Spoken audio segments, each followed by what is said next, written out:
क्योंकि बेटा मिस्टेक्स देखनी है ना, हमने कहाँ में मिस्टेक्स हो रही हैं, कितनी तैयारी की थी क्या, कि तैयारी के बगैर टेस्ट दिया था, तैयारी करके दिया था, कि तैयारी करके दिया था, तो क्या कौन सा वीक एरिया आ रहा है जो बात समझ नहीं आई, फिर उस पर काम किया जा सके।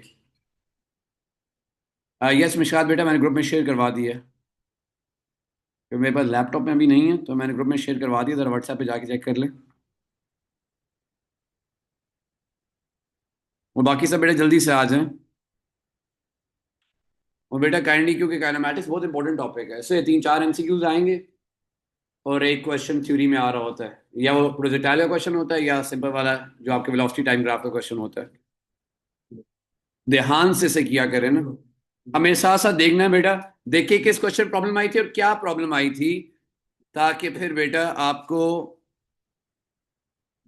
आप उसे जाके फिर रिवाइज कर सके।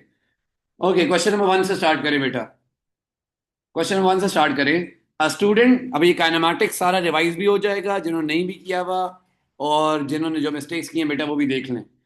A student cycles uphill from home to a shop, taking 10 minutes. The student then spends 5 minutes in the shop before cycling home downhill at twice the initial speed. पहले गया शॉप पे, 10 मिनट्स लगाए उसने, 5 minutes वहां पे रुका, and then वापस आया down hill at twice the initial speed. Which graph, 5 minute बीच में रेस्ट आया है, उससे पहले मूव कर रहा था, उसके बाद मूव कर रहा है। Which graph could show the variation with time of distance travel by the cyclist. Distance travel by the cyclist. अब ये डिस्टेंस है ना, दो ऑप्शन तो आंखें बंद करके ही हमने आउट कर दिए, बगैर किसी को देखे। A and B are out. Why? Because distance cannot be zero if the body moves. एक दफा जब आप चल पड़े ना, वापस बेशक घूम के वहीं आ जाएं, distance will not be zero, displacement will be zero. अगर ये डिस्प्लेसमेंट टाइम ग्राफ होता तो फिर हम ए बी को भी कंसीडर करते, लेकिन यहाँ पे डिस्टेंस टाइम है, तो ए बी तो अल्लाह हाफिज, यहीं पे हमने नैरो कर लिया बगैर देखे किसी चीज को कि डिस्टेंस जीरो कैसे हो गया। जब आप चल पड़े अपनी जगह से, चाहे चल के वापस आ गए, distance can not be zero, displacement can be zero. तो A B are out, A B are out. C and D पे फोकस करना, हमने सी और डी में से पिक करना। अब देखा हमारा काम आसान हो गया सी और डी पे आगे। हाँ, ट्वाइस स्पीड होगी, टाइम हाफ हो जाएगा। अब बेटा नजर आ रहा है सी और डी में से भी कौन कौन सा ऑप्शन है जो नीचे आते हुए वापस आते हुए जो उसकी स्पीड थी वो डबल थी। इसका मतलब डिस्टेंस टाइम ग्राफ का ग्रेडियंट भी क्या होगा, डबल होगा। तो डबल ग्रेडियंट किस में है, सी में तो नहीं है, सी में तो डिले हो गया, यहाँ पे ग्रेडियंट कम हो गया हमारे पास, यहाँ पे तो ग्रेडियंट कम हो गया है, लेस ग्रेडियंट। यहाँ पे we have more gradient, we have more gradient. तो बेटा D is the right answer. ये तो बिल्कुल स्ट्रेट फॉरवर्ड क्वेश्चन था, ये सबका सही होना चाहिए था, चाहे आप एवरेज स्टूडेंट हैं बेटा, चाहे एक्स्ट्रा ऑर्डिनरी हैं, दोनों केसेस में ये सही होना है। अगर ये सही नहीं है तो बेटा फिर आपको दोबारा से वापस ओ लेवल में जाने की जरूरत है, क्योंकि ये तो बिल्कुल बेसिक है, इसमें कोई हमने कैलकुलेशन नहीं की, सिर्फ देख ऑब्जर्वेशन से ही हम बता रहे हैं, कोई एक्स्ट्रा इन्फॉर्मेशन नहीं चाहिए थी।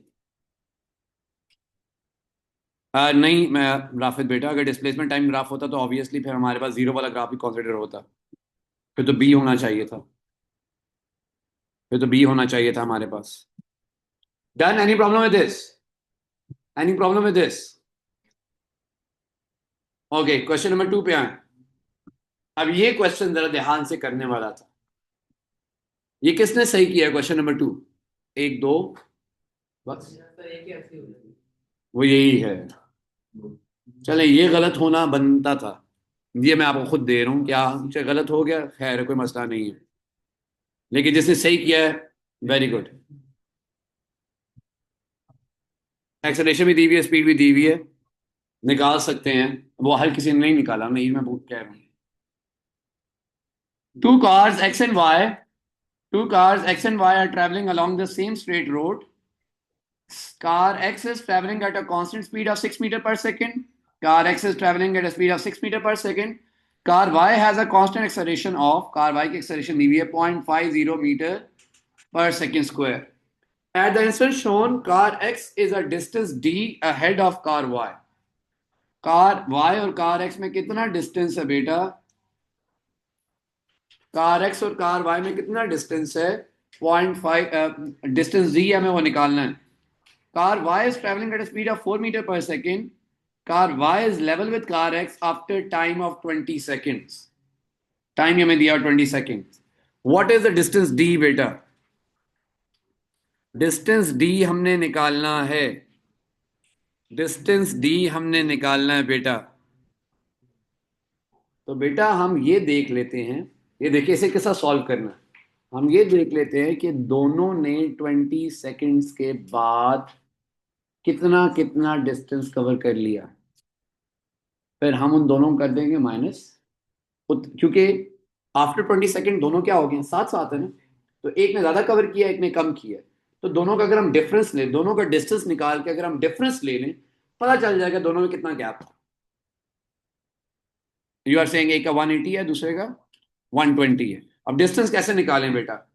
डिस्टेंस निकालने के लिए हमारे पास इक्वेशंस हैं, फॉर्मूलाज हैं, पढ़े हुए हैं हमने। अब ऐसे हमें कोई लगानी है बेटा जिसमें हमें डिस्टेंस हमें निकालना है, वेलोसिटी हमें गिवन है, एक्सेलरेशन हमें गिवन है और टाइम हमें गिवन है। तो हम कौन सा फॉर्मूला लगा सकते हैं जो हमें हेल्प कर सकता है? S is equal to u t plus half a t square.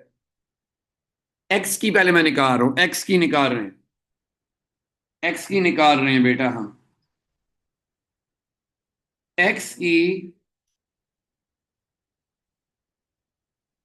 X निकाल रहे हैं हम। पहले हम एक्स की निकाल लेते हैं और फिर ऑब्वियसली हम वाई की निकाल लेंगे। तो हमारे पास इनिशियल स्पीड क्या है? 0 है। Half a t square, acceleration कितनी है हमारे पास? एक्स की एक्सेलरेशन कितनी है बेटा? एक्स की एक्सेलरेशन कितनी है? सॉरी, हमारे पास इनिशियल वेलोसिटी 0 नहीं है, एक्सेलरेशन 0 है, क्योंकि उसने कहा है कांस्टेंट से मूव कर रहा है। X is moving at a constant speed of 6। तो एक्सेलरेशन 0 है, इनिशियल वेलोसिटी कितनी है? 6 है, और टाइम कितना है? टाइम कितना ले रही है? 20 सेकेंड्स। तो 6 × 20 कितना हो गया? 120 नहीं, हाँ 120 मीटर्स। 120 मीटर्स हो गया। अब बेटा सुन लें, इधर सुन लें, एक्स का हम डिस्टेंस दिखा रहे हैं।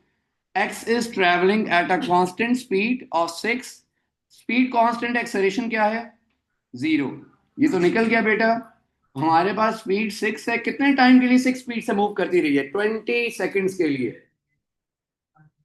जरूरी नहीं है डायरेक्ट कर सकते, मैं सिर्फ समझाने के लिए कह रहा था, तो डायरेक्ट डायरेक्ट हो सकता है। ठीक होगी ये बात? ये एक्स ने 20 सेकेंड्स के बाद इतना डिस्टेंस ट्रेवल किया हुआ, 120 मीटर्स। तो मसला है इसके साथ, एक्सेलरेशन क्यों 0 है? Speed constant. स्पीड कांस्टेंट होती है, एक्सेलरेशन 0 होती है। वाई की बात करें बेटा, वाई की जरा डिस्प्लेसमेंट निकालें। वाई की जरा निकालें बेटा, वाई की इनिशियल वेलोसिटी कितनी है? 4 है। टाइम कितना है? 20 है। एक्सेलरेशन वाई की उसने दी भी हमें 0.50 और 20 का स्क्वायर। मुझे बताएं वाई की डिस्प्लेसमेंट कितनी आ रही है, जरा सारी वैल्यूज पुट करके मुझे बताएं क्या आ रहा है। क्या आ रहा है? 180। अब वाई ने डिस्टेंस ट्रेवल कर लिया 180, एक्स ने डिस्टेंस ट्रेवल किया 120। ऑब्वियसली एक्स आगे था ना, 20 सेकंड बाद दोनों बराबर हो गए। तो वाई ने कितना डिस्टेंस ट्रेवल करके आया? 180 मीटर। एक्स ने कितना किया था? 120। तो इसका मतलब है वाई ने एक्स्ट्रा जो डिस्टेंस ट्रेवल किया है, that was the gap between the two cars. So the gap is 180 minus 120, that will be 60 meter. B is the right answer. देख लें बेटा, लिख लें, एक एक चीज साथ लिख लें। ये मेजोरिटी ने क्वेश्चन गलत किया हुआ है बेटा। बिल्कुल कर सकते हैं राफिद बेटा।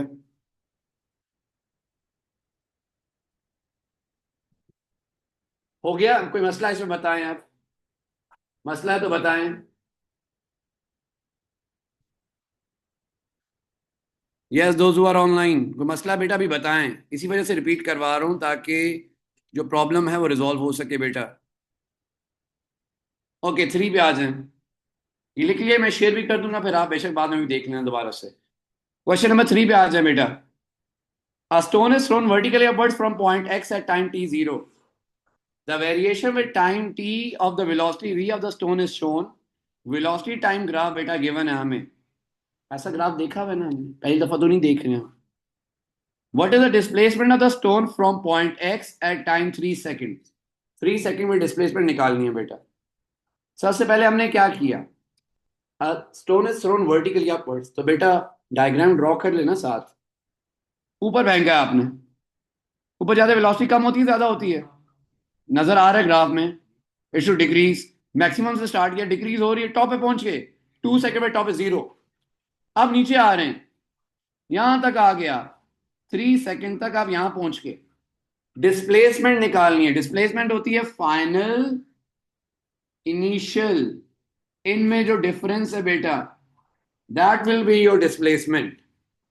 तो पहले देखें आपने ऊपर जाते हुए कितनी डिस्प्लेसमेंट, कितना डिस्टेंस कवर किया, नीचे आते हुए कितना किया, उन दोनों को कर लें सब्ट्रैक्ट, पता चल जाएगी क्या डिस्प्लेसमेंट है बेटा. ऊपर जाते हुए एरिया अंडर द ग्राफ कितना है, half into base into height, base है 2, हाइट है 20, कितना हो गया 20. ऊपर जाते हुए 20 मीटर्स. नीचे आते हुए area under the graph again 1/2 10 into 1, तो 5 आ गया.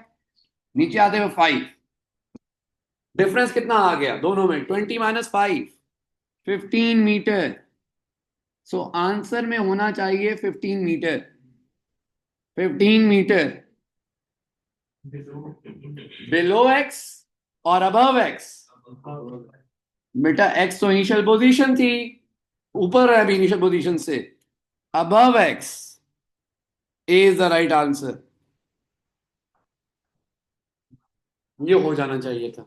इस सर काफी हमने क्वेश्चंस देखे में, और ये बड़े कॉमन क्वेश्चंस हमारे पेपर के, कि हमें दोनों डिस्प्ले को निकाल के माइनस करना पड़ रहा होता सिचुएशन के अकॉर्डिंगली. 4 पे आ जाए बेटा, क्वेश्चन नंबर 4 पे आ जाए. ये किसने सही किया हुआ है 4 वाला? यस, ऑनलाइन में से किसने सही किया क्वेश्चन नंबर 4?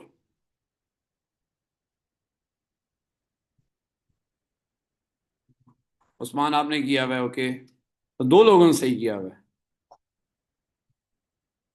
तो कब मारा था कैलकुलेशन की? अच्छा कैलकुलेशन की. Okay, the mass of 5 kg released from rest on a frictionless surface inclined at 30 degree to the horizontal. Air resistance negligible. How far does the mass travel in time 0.80 second? ये बेटा कितना distance travel करेगा इन 0.80 seconds? क्या करना पड़ेगा अब देखना.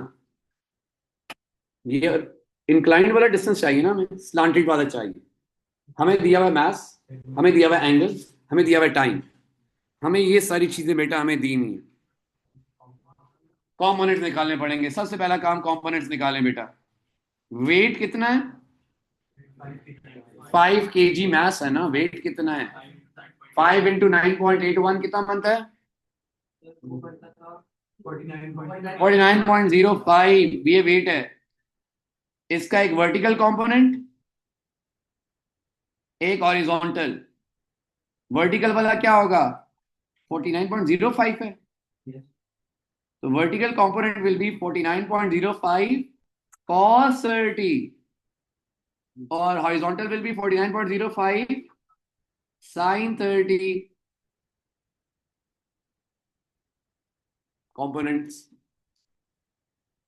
Components आगे बेटा. अब हमारे लिए हमें कौन सा कंपोनेंट दोनों में से चाहिए? हमें तो साइन वाला चाहिए, इंक्लाइंड प्लेन के साथ वाला चाहिए. तो बेटा हमने क्या किया, हम क्या करते हैं, हम F is equal to m a लगाते हैं, एक्सेलरेशन निकाल लेते हैं. इंक्लाइंड वाली एक्सेलरेशन, इंक्लाइंड वाली फोर्स कितनी है, 49.05 साइन 30. मैथ कितना है 5, एक्सेलरेशन नहीं पता, एक्सेलरेशन मुझे बताएं.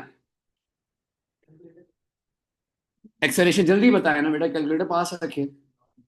देखिए एक्सेलरेशन कितनी आ रही है, इंक्लाइंड फोर्स की वजह से, साइन वाली फोर्स की वजह से, क्योंकि बेटा इसके ऑपोजिट डायरेक्शन में कोई फोर्स नहीं लग रही. इधर देखें, ऑपोजिट डायरेक्शन में कोई फोर्स नहीं है. क्यों नहीं है, क्योंकि उसने कहा है एक तो air resistance is negligible and frictionless surface है, तो ऑपोजिट डायरेक्शन में कोई फोर्स नहीं है, that's why this force is a resultant force 4.91 meter per second square.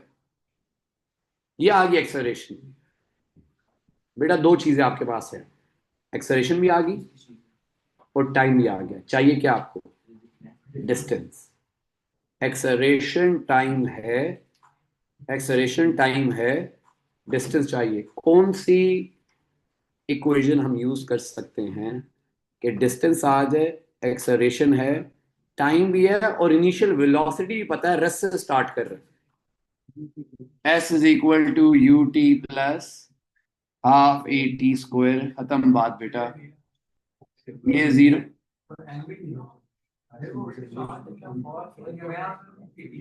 तो ये हमने एक बात की भी है ना बेटा। एक्सेलरेशन 4.91 और टाइम 20 का स्क्वायर, सॉरी टाइम 20 नहीं, 0.80 है। क्या आ रहा है बेटा ये अब? 1.57 meters and that is equal to 1.6 meters is the right answer.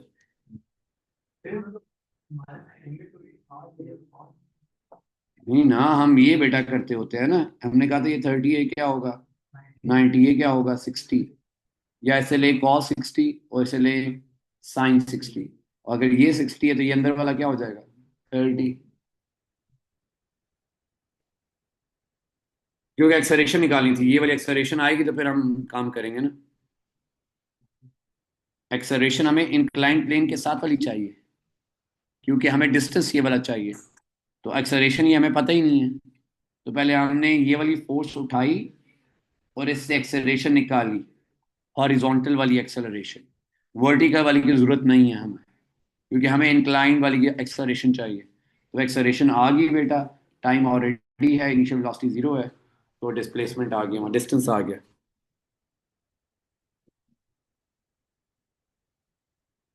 अब देख लें बेटा इस क्वेश्चन को।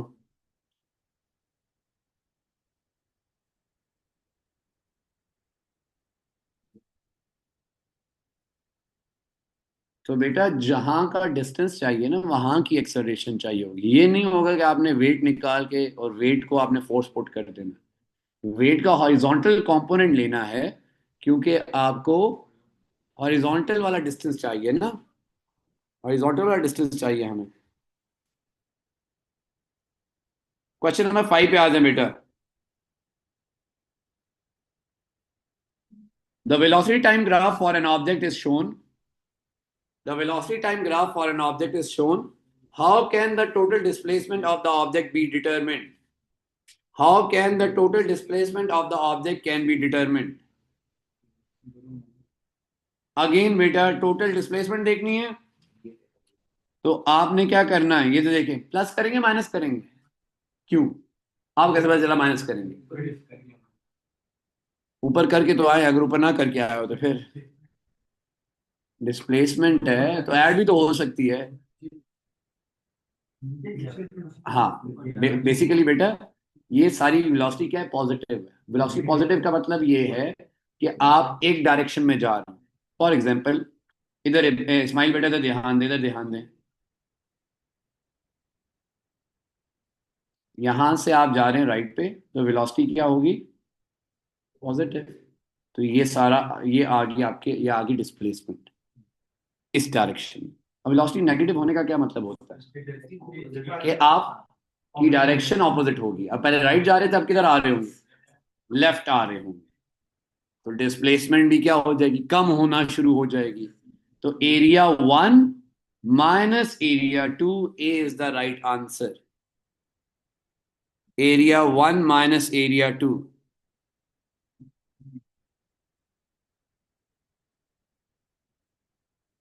एरिया 1 माइनस एरिया 2, तो ये ध्यान में रखा, वेलोसिटी की डायरेक्शन चेंज हो रही है, इसका मतलब है you are coming back to your initial position, तो डिस्प्लेसमेंट कम होगा ना बेटा। क्वेश्चन नंबर 6 पे आ जाए बेटा।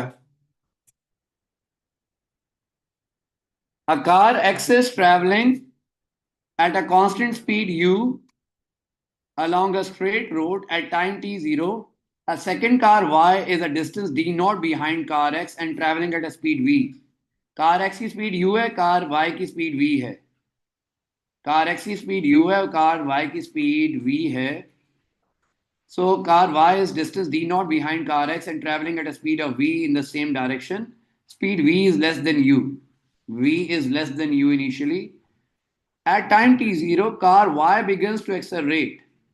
Accelerate करना शुरू कर, constant acceleration. Car y overtakes car x at time tt. Which graph could best show the variation with time t of the distance d between the cars? अब बेटा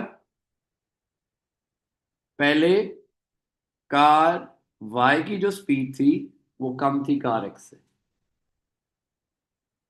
फिर एट t0 कार y ने क्या करना शुरू किया? Accelerate करना शुरू किया. तो उसकी स्पीड ज्यादा होना शुरू होगी, डिस्टेंस कम होना शुरू हो जाएगा और कार y कार x के पास पहुंच जाएगी. तो उसके डिस्टेंस टाइम की हमें वेरिएशन देनी है. जी जी, क्योंकि बेटा स्टार्ट में तो स्पीड आपके पास कार y की कम है, तो स्टार्ट में आपका डिस्टेंस थोड़ा सा ज्यादा होगा. आगे वाले की स्पीड ज्यादा है, आपकी कम है, तो गैप क्या होता जा रहा है? ज्यादा होता जा रहा है. फिर आप एक्सेलरेट करना शुरू करेंगे. जब आप एक्सेलरेट करना शुरू करेंगे उस पर भी थोड़ा टाइम लगेगा आपको कि उसके बराबर पहुंचने के लिए. तो बेटा स्टार्ट में डिस्टेंस आपके और उसके बीच में गैप ज्यादा होगा क्योंकि initially you were at a lower speed. तो आप पहले कम स्पीड पे मूव कर रहे थे ना, आपने एक्सेलरेट किया, क्या एकदम उसके पास पहुंच जाएंगे? पहले तो आपकी लेट्स से उसकी स्पीड 50 मीटर पर सेकंड है, आपकी 20 है. आप 20 से जा रहे हो, 50 से जा रहे हैं, तो गैप ज्यादा हो रहा है. अब जब आप एक्सेलरेट करेंगे आपकी जाएगी 20 से 30, 30 से 40, अभी भी वो आपसे ज्यादा है. डिस्टेंस क्या हो रहा होगा? अभी भी ज्यादा हो रहा होगा. फिर आप 50 पहुंचे, अब डिस्टेंस कांस्टेंट हो जाएगा. अब आप 60 पे 70 पे जाएंगे, अब डिस्टेंस क्या होना शुरू हो जाएगा? फिर कम होना शुरू हो जाएगा. तो बेटा स्टार्ट में वो उसकी स्पीड ज्यादा है आपसे. मैंने आपको एग्जांपल दी, वो 50 पे, आप 20 पे है. तो जब आप एक्सेलरेट करेंगे आप 20 से जाएंगे 30 पे, अभी भी वो ज्यादा है. डिस्टेंस क्या हो रहा है? ज्यादा हो रहा है अभी भी. 40 पे, 50 पे जाकर कांस्टेंट होगा. फिर जब 50 से ऊपर जाएंगे फिर कम होना शुरू हो जाएगा. तो बेटा इसका ग्राफ जो है सी और डी तो आउट है, क्योंकि स्टार्ट में डिस्टेंस ज्यादा होना चाहिए. स्टार्ट में डिस्टेंस दोनों के बीच में ज्यादा होना चाहिए. तो अब ए में ज्यादा हो रहा है और बी में ज्यादा हो रहा है. एंड पे मसला है. ए पे क्या है? टाइम टी पे कार वाई ओवरटेक्स. यहां पे पहले ही ओवरटेक कर लिया इसने. पूरे टी पे जाके ओवरटेक करना है. टी पे जाके दोनों का डिस्टेंस, डिस्प्लेसमेंट क्या हो जाएगा? सेम हो जाएगी. तो B is the right answer ना. पहले कहां से ओवरटेक कर लिया? टी पे जाके ओवरटेक किया. तो टी पे जाके जीरो होना चाहिए दोनों के बीच में गैप.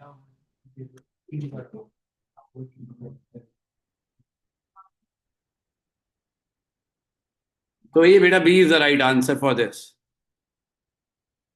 क्वेश्चन नंबर 7 पे आ जाए बेटा. 7 पे आ जाए. The graph shows how the velocity of the ball varies with time from the moment it is hit vertically upwards from the ground.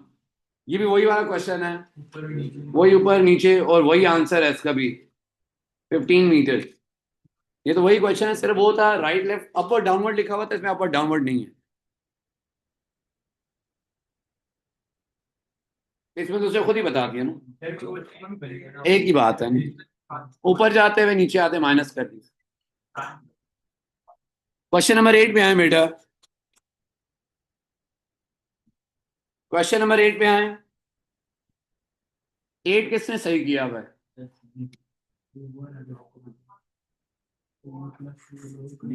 दो एक बार. वेरी गुड यार, गुड गुड गुड. ये ट्रिकी क्वेश्चन था.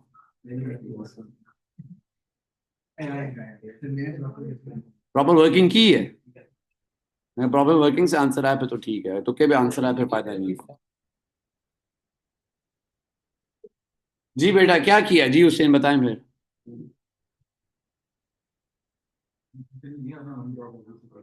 ओके, पहले question read करते देखते हैं क्या कह रहे हैं. A car move with uniform acceleration along a straight road.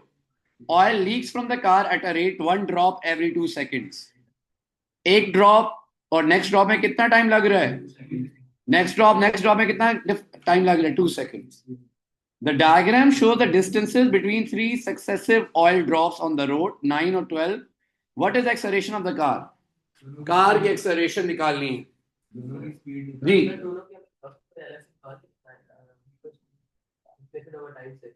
ठीक है, आप कह रहे 9/2 और 12/2 करें।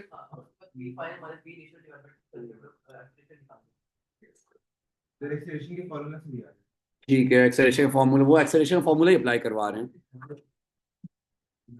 और आपने दो इक्वेशन बना के किया। ओके, दोनों बेटा इधर देख लें जरा। आपने क्या किया, पहले स्पीड इसकी निकाल ली, 9 - 2 कितनी आ गई? 9/2, 4.5 मीटर पर सेकेंड। इसकी कितनी आ गई? 12/2, 6 मीटर पर सेकेंड। ये फाइनल है, ये इनिशियल है। आपको एक्सेलरेशन चाहिए, final minus initial divided by time. Time कितना है बेटा हमारे पास? 2 कांस्टेंट टाइम। तो हमारे पास क्या वैल्यू आ जाती है, क्या आंसर आ रहा है? 6 - 4.5 करें, क्या आता है? 1.5 डिवाइडेड बाय 2 करें, 0.75। ए इज द राइट आंसर। अच्छा, इससे बेहतर एक मेथड है बेटा, थोड़ा मुश्किल करते हैं ना। ऐसे देखिए बेटा, रामिक बेटा जरा ध्यान दें। अब बेटा ये 2 सेकंड लगे इसे, इधर देखना, ये 2 सेकंड लगे इसे, ऐसा ही है। अब बेटा हम क्या करते हैं, हम फर्स्ट पार्ट के लिए भी और सेकंड पार्ट के दोनों के लिए इक्वेशन बना लेते हैं। यहां से देखें, फर्स्ट 2 ड्रॉप्स में S is equal to u t plus half a t square. First 2 drops में डिस्टेंस कितना हुआ? 9। इनिशियल वेलोसिटी हमें नहीं पता, टाइम कितना लगा? 2 सेकेंड्स। 1/2 एक्सेलरेशन नहीं पता, टाइम कितना लगा? 2 का square. 9 is equal to 2u plus 2 × 2 4 and 2a, 2u and 2a। एक इक्वेशन ये बन गई बेटा। वेलोसिटी इनिशियल नहीं पता ना, नहीं पता, स्टार्ट नहीं उसने बताया, रेस्ट से स्टार्ट कर रहे हैं तो खुद से तो ये अज्यूम किया जाएगा रेस्ट से स्टार्ट हो रहा है। नहीं पता, u आ गई। एक्सेलरेशन भी नहीं पता, वो तो निकालनी है हमने, वो भी a आ गई। अब स्टार्ट से एंड तक पूरे डिस्टेंस का total S is equal to u t plus half a t square. Again total distance कितना कवर किया बेटा? 21। इनिशियल वेलोसिटी कितनी थी? यहां पे आपने क्या ली हुई है? u। यहां पे भी इनिशियल वेलोसिटी, यहां पे क्या थी इनिशियल? u। टाइम कितना हो गया टोटल? 4। 1/2 4 का स्क्वायर, ये क्या हो गया? 4u प्लस 16 एंड 16 क्या? 8a। ये सेकेंड इक्वेशन आ गई बेटा। ये मेथड इस वजह से करवा रहा हूँ क्योंकि ज्यादातर क्वेश्चन में ये वाला मेथड अप्लाई हमें करना पड़ रहा होता है, तो ये पता होना चाहिए। क्या किया बेटा, इधर सुने। फर्स्ट 2 ड्रॉप्स का डिस्टेंस का फॉर्मूला लगा के कर लिया, और फर्स्ट और एंड का, इधर सुने, फर्स्ट और एंड का पूरे के इक्वेशन लगा ली। मैंने सेकंड और एंड क्यों नहीं लिया? सेकंड ड्रॉप और लास्ट ड्रॉप का डिस्टेंस क्यों नहीं लिया मैंने लिया फर्स्ट और सेकंड का, और फर्स्ट से लास्ट तक का। सेकंड और लास्ट, सेकंड और थर्ड का क्यों नहीं लिया मैंने? क्योंकि बेटा मैं ये यू को क्या रखना चाहता हूँ? सेम रखना चाहता हूँ। तो अगर मैं यहां से यहां गया तब भी ये यू यू है, और अगर मैं स्टार्ट यहां से एंड तक गया तब भी ये वैल्यू वही है। अगर मैं यहां से पिक करता तो ये यू की वैल्यू डिफरेंट होती, फिर ये दो साइमल्टेनियस ना बनती और फिर सॉल्व ना हो पाता। ठीक है, अब इसे सॉल्व साइमल्टेनियस ही करेंगे तो एक्सेलरेशन की वैल्यू आप बता रहे थे क्या आ रही है? 0.75 मीटर पर सेकेंड स्क्वायर। तो ए इज द राइट आंसर। तो ये मेथड अपने पास नोट कर लें क्योंकि आगे चल के यूज होगा ये। आपके पास सारे बेटा टूल्स होने चाहिए जो जो अप्लाई हो रहे होते हैं। क्वेश्चन नंबर 9 पे आते हैं बेटा। A stone is thrown horizontally from the top of a cliff and falls into a sea below. Air resistance is negligible. The path of the stone is shown. In which direction does the resultant force on the stone act during its fall? Resultant force बेटा कौन सा motion है ये? कौन सा motion है ये? Projectile motion. मुझे आप बताएं, आपने सारे पॉइंट्स लिखे हुए याद है सबको? हॉरिजॉन्टल में रिजल्टेंट फोर्स क्या होती है? बिल्कुल सही कह रहे हैं, गुड। हॉरिजॉन्टल में रिजल्टेंट फोर्स जीरो होती है। वर्टिकल में रिजल्टेंट फोर्स क्या होती है? चेंजिंग होती है। ऐसी बात है। तो हॉरिजॉन्टल तो नहीं है, कौन सी है रिजल्टेंट फोर्स? वर्टिकल। और डाउनवर्ड्स होती है क्योंकि आप ऊपर से नीचे आ रही है, ग्रेविटी आपको नीचे पुल कर रही है। हॉरिजॉन्टल तो है ही नहीं। और बाकी पैरेलल और परपेंडिकुलर कहाँ से आ गया हमारे पास? तो ये आपने लिखा बेटा, रिजल्टेंट फोर्स हॉरिजॉन्टल में जीरो होती है, वर्टिकल में होती है क्योंकि ग्रेविटी है हमारे पास, ग्रेविटी पुल कर रही है।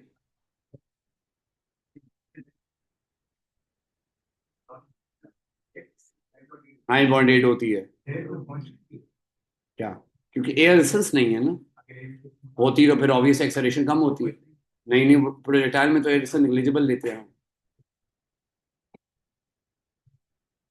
ओके बेटा, स्ट्रक्चर्ड क्वेश्चंस पे आ जाएं। क्वेश्चन नंबर 1 पे आए। हाँ, a delivery company suggests using a remote controlled aircraft to drop a parcel into a garden of a customer. When the aircraft is vertically above point P on the ground, it releases the parcel with a velocity that is horizontal and magnitude of 5.4 meter per second. Velocity horizontal है और magnitude दिया हुआ है हमें। ये कितने question हमने ऐसे किए? टॉप से स्टार्ट हो रहा था, हॉरिजॉन्टल वेलोसिटी थी, वर्टिकल क्या थी? जीरो थी। The path of the parcel is shown in figure 2.1. The parcel takes time 0.81 second after it is released to reach point Q on the horizontal ground. Assume air resistance is negligible. On figure 2.1, draw an arrow from point X to show the direction of the acceleration of the parcel when it is at point P. X पे direction of acceleration, direction of acceleration कहाँ होती है?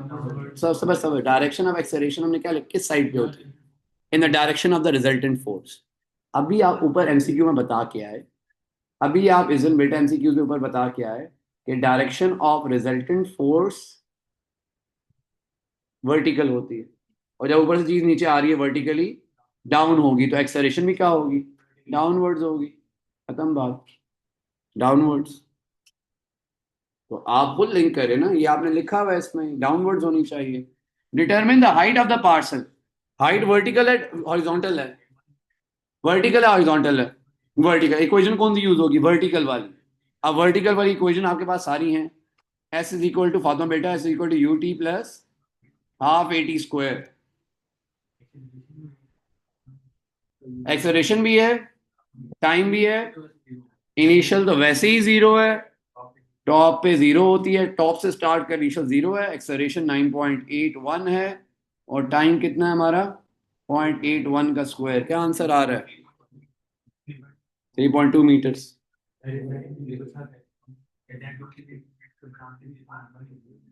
क्या? हाँ हाँ, ठीक है। Okay, calculate the horizontal distance. Horizontal S equal to v t a की इक्वेशन है। हॉरिजॉन्टल वेलोसिटी दी हुई है हमें, कितनी दी हुई है? 5.4। टाइम तो दोनों के लिए कॉमन होता है 0.81। कितना डिस्टेंस आ गया? 4.4 हो गया ना। कितना इजी क्वेश्चन था ये।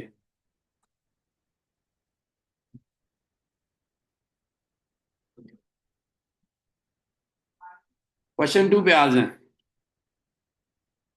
A block of weight 15 Newton hangs by a wire from a remotely controlled aircraft as shown in figure 2.1. The aircraft is used to move the block only in the vertical direction. Vertical में move कर सकता है। The force on the block due to air resistance is negligible. The variation with time t of the vertical velocity, ये graph किसका है? Vertical velocity का। Horizontal velocity तो कैसी होती है?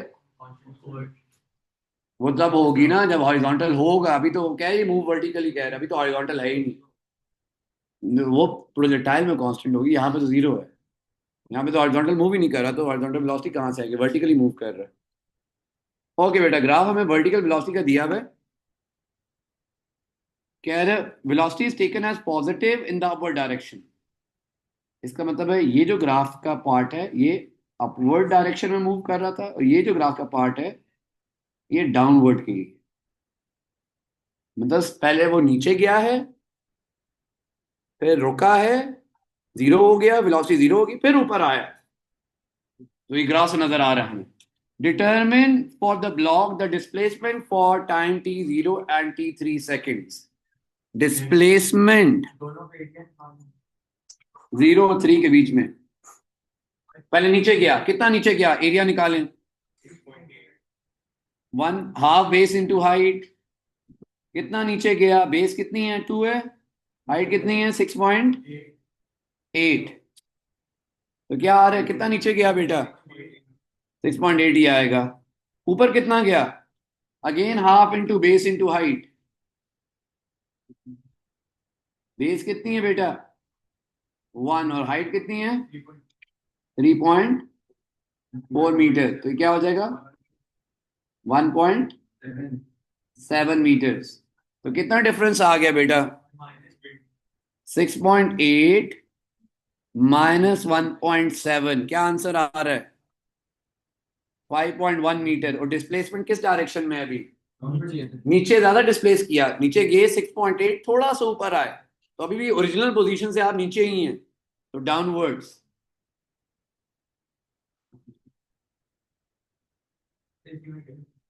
ग्रेविटेशन पोटेंशियल एनर्जी निकालनी है बेटा, जीपी लगानी है, m g h, mass m g दिया हुआ है, वेट दिया हुआ है ना हमें, 15 न्यूटन दिया हुआ है, 15 दिया, 15 न्यूटन। हाइट क्या है, वही 5.1 है। 7 कितना आ रहा है, 77 कह रहे हैं। क्या आ रहा है आंसर इसका, 77 आ रहा है, 76, 77।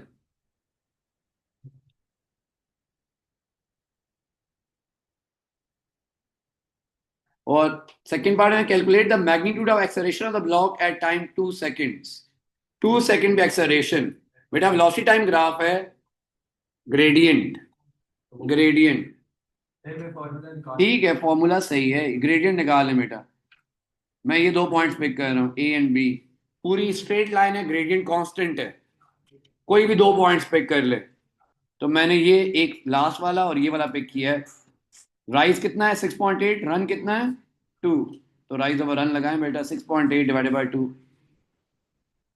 राइज ओवर रन ग्रेडियंट क्या है, 3.4 मीटर पर सेकेंड स्क्वायर। बिल्कुल सही है।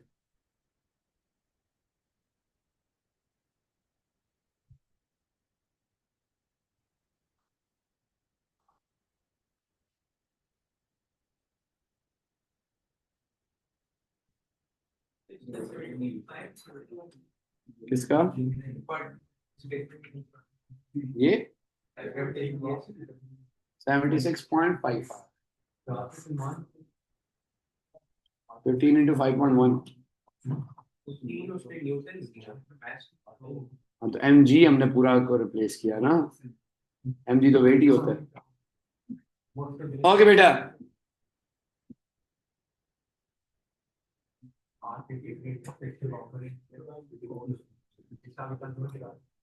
a ball is thrown from point P with initial velocity, तभी कोई फायदा नहीं हुआ, गलत किया हुआ है। Initial velocity u of 12 meter per second at an angle 50 degree to the horizontal as shown in the figure. The ball reaches maximum height at q. Air resistance is negligible. Horizontal component of u. Horizontal component of velocity निकालना है बेटा, 12 cos, क्या आ रहा था answer 7.7 metre per second. Vertical component 12 sign, क्या आ रहा है 9.1 metre per second, 9.2। हाँ, show that the maximum height reach by the ball is 4.3 meter. Maximum height के लिए again equation of motion 2as equal to v square minus acceleration क्या होती है 9 point S नहीं पता फाइनल वेलोसिटी टॉप पे पहुंचते फाइनल वेलोसिटी क्या हो जाती है 0 माइनस इनिशियल वेलोसिटी कितनी थी कौन सी वाली लेनी है इनिशियल वेलोसिटी कौन सी वैल्यू कौन सी एक्सेलरेशन नेगेटिव होगी ऊपर जाते हुए यस बेटा 9.2 है वर्टिकल की बात हो रही है वर्टिकल हाइट निकालनी है तो आपने डिस्प्लेसमेंट वर्टिकल वाली लेनी है तो क्या आंसर आ रहा है बेटा इसका 4.3 आ रहा है determine the magnitude of displacement P Q ये कौन सी डिस्प्लेसमेंट है रिजल्टेंट है हॉरिजॉन्टल नहीं है वर्टिकल वर्टिकल तो हम ऑलरेडी निकाल चुके हैं तो ये हॉरिजॉन्टल भी वर्टिकल हमने निकाल ली है हॉरिजॉन्टल हमारे पास क्या है वो निकालनी पड़ेगी और फिर हम डिस्प्लेसमेंट निकालते अभी 4 मार्क का है तो पहले हॉरिजॉन्टल डिस्प्लेसमेंट निकाले वो किससे आएगी बेटा S is equal to v x t से हॉरिजॉन्टल वेलोसिटी कितनी है टाइम कितना है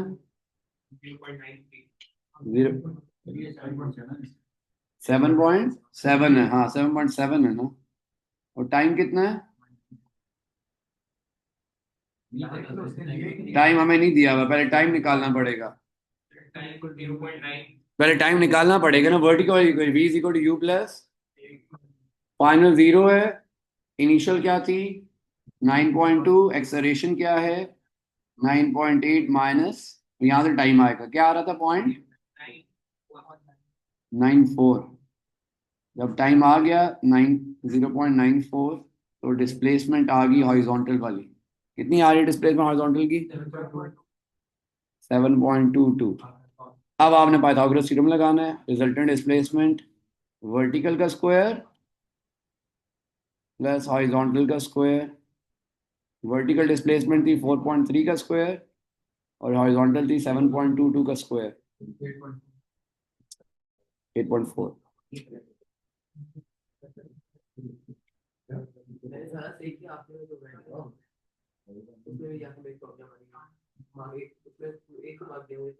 बस ठीक है बहुत है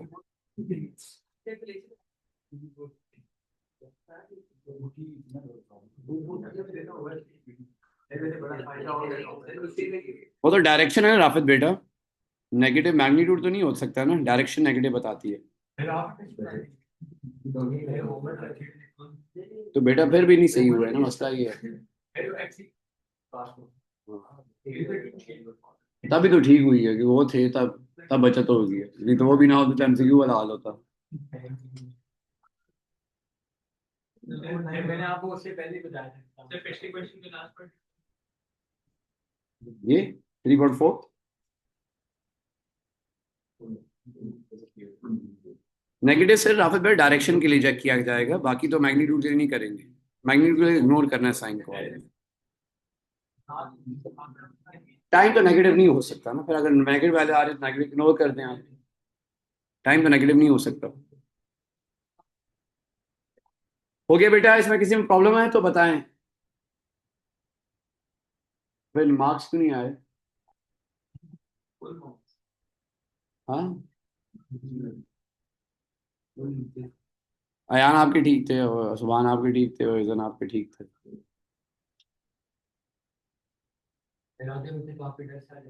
जी जी वो उधर बैठे हुए जी रामिक बेटा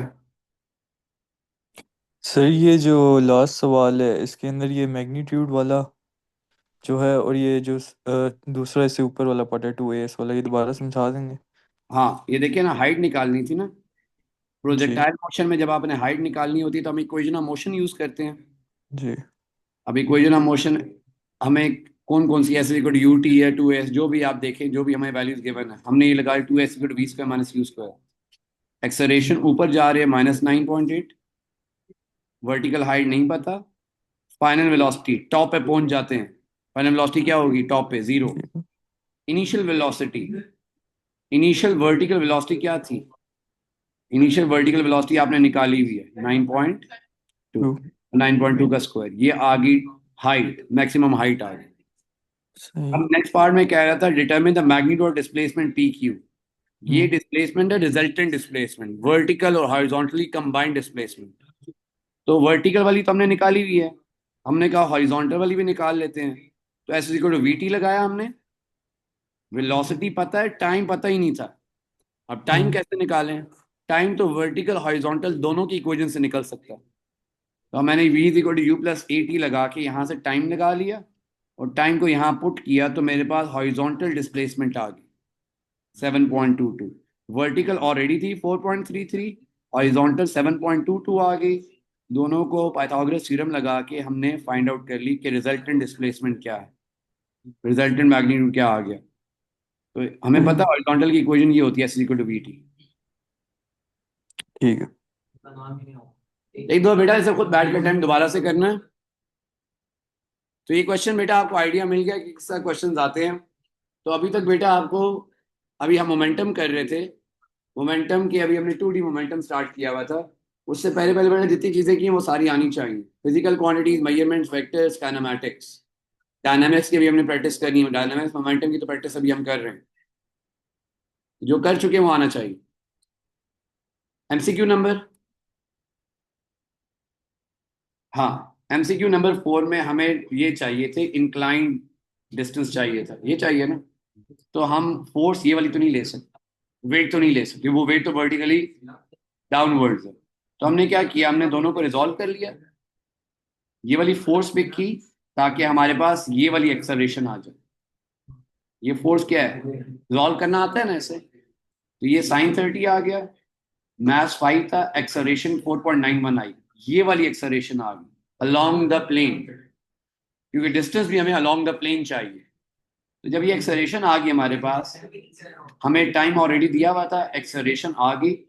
अब हमने क्या किया, हमने इक्वेशन यूज कर ली, equation motion S equal to u t plus half a t square. Initial उसने कहा था रेस्ट से स्टार्ट कर, इनिशियल 0 होगी, एक्सेलरेशन 4.91 जो अभी निकाली थी ऊपर आपने, और टाइम पॉइंट तो पता चल गया इसने इंक्लाइन डिस्टेंस कितना कवर किया।